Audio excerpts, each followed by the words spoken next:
PT Mayora Indah Tbk atau emiten berkode saham MYOR mencatatkan penjualan bersih sebesar Rp38,68 triliun pada 2025.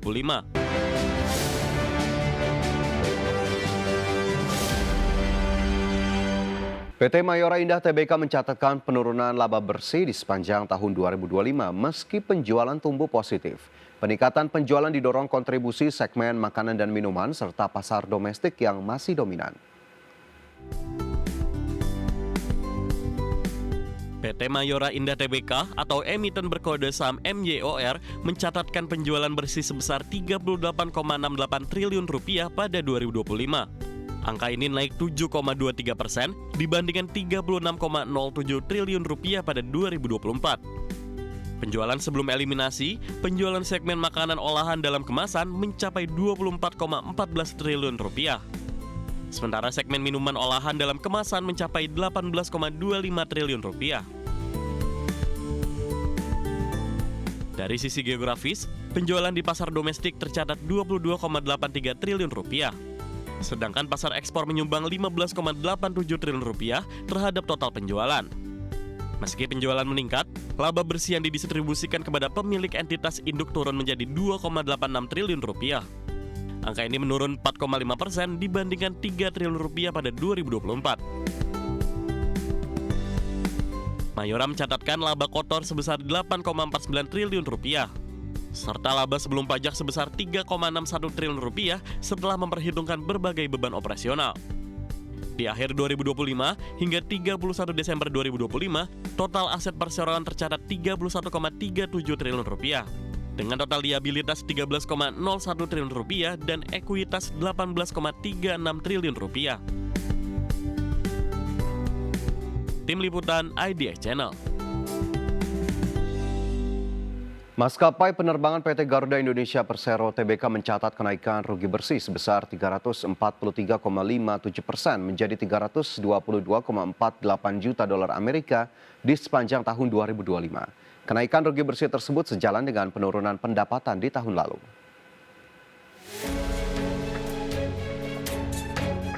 Emiten penerbangan milik negara PT Garuda Indonesia Persero Tbk masih mencatatkan tekanan dalam kinerja di sepanjang tahun buku 2025.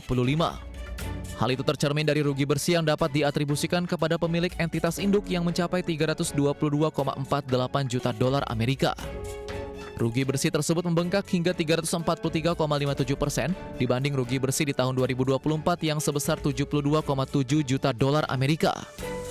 Adapun pelebaran rugi bersih ini terutama akibat pendapatan usaha yang turun 5,85% menjadi 3,21 miliar dolar Amerika di tahun 2025. Penurunan pendapatan terjadi terutama pada penerbangan berjadwal yang turun menjadi 2,51 miliar dolar Amerika dari sebelumnya 2,74 miliar dolar Amerika. Penurunan itu seiring dengan tekanan jumlah penumpang dan yield.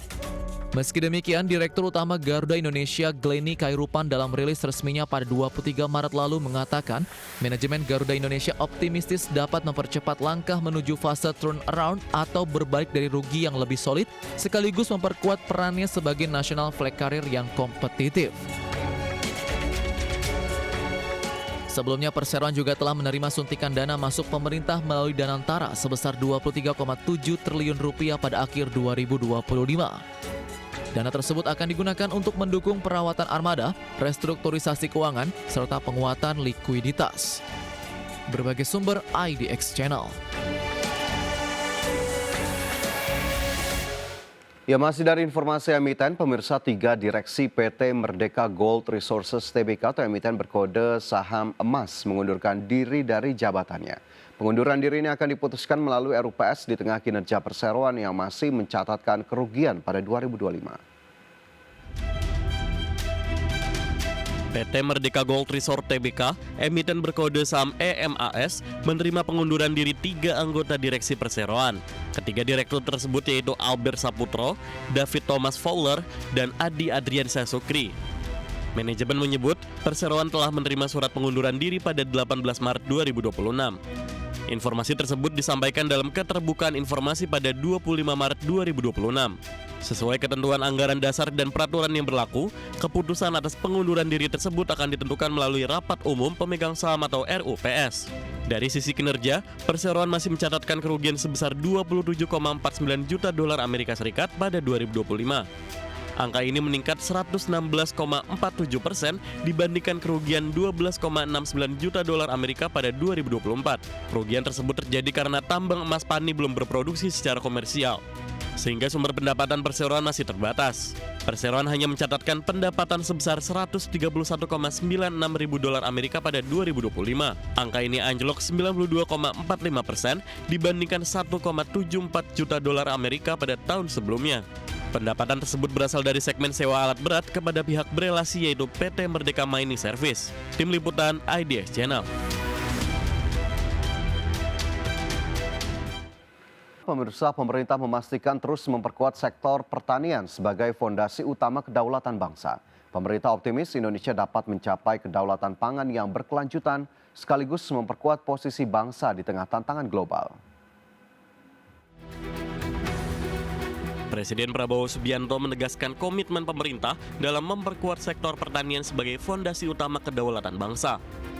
Menurut Prabowo, ketahanan pangan merupakan syarat mutlak bagi Indonesia untuk benar-benar mandiri di tengah dinamika global yang semakin kompleks. Sebagai langkah konkret, pemerintah terus mendorong peningkatan produksi melalui optimalisasi lahan, pembangunan infrastruktur irigasi, serta penguatan sumber daya manusia di sektor pertanian. Selain itu, riset dan inovasi juga terus diperkuat, termasuk melalui kontribusi lembaga pendidikan. Indonesia adalah masalah, kuncinya adalah antara lain ya, masalah pertanian. Dan saya belajar sejarah, semua negara kuat dan semua negara besar dan semua negara sukses, pertaniannya kuat, pertaniannya sukses. Dari situlah saya sampailah, begitu saya dilantik, keyakinan-keyakinan saya itulah saya wujudkan. Pemerintah optimis Indonesia dapat mencapai kedaulatan pangan yang berkelanjutan sekaligus memperkuat posisi bangsa di tengah tantangan global. Jakarta, Tim Liputan IDX Channel. Kembali bersama kami di IDX First Session Closing, pemirsa, emiten pakan ternak PT Japfa Indonesia Tbk akan menggelar rapat umum pemegang saham luar biasa pada 29 April mendatang untuk persetujuan rencana buyback saham. Perseroan menyiapkan dana sebesar 528 miliar rupiah untuk mendukung pelaksanaan buyback saham. Emiten pakan ternak PT Japfa Indonesia Tbk menyiapkan anggaran sebesar 528 miliar rupiah untuk biaya pembelian kembali atau buyback saham. Namun alokasi anggaran tersebut masih menunggu keputusan investor dalam rapat umum pemegang saham luar biasa yang dijadwalkan digelar pada 29 April 2026 mendatang.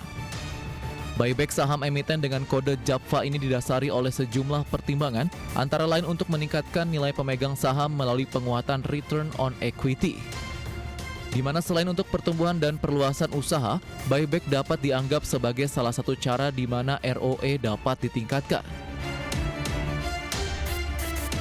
Pelaksanaan buyback akan memberi fleksibilitas lebih besar dalam mengelola modal dan memaksimalkan pengembalian kepada investor. Dan sepanjang memiliki modal dan dana lebih, buyback akan memfasilitasi pengembalian kelebihan kas dan dana bagi pemodal dengan cara menguntungkan, efektif, dan efisien. Manajemen perseroan berkeyakinan pelaksanaan buyback tersebut tidak akan secara material mempengaruhi kondisi usaha atau kondisi keuangan perseroan. Lebih daripada itu, buyback tidak akan menyebabkan kekayaan bersih perseroan menjadi lebih kecil dari modal ditempatkan ditambah cadangan wajib. Berbagai sumber IDX Channel.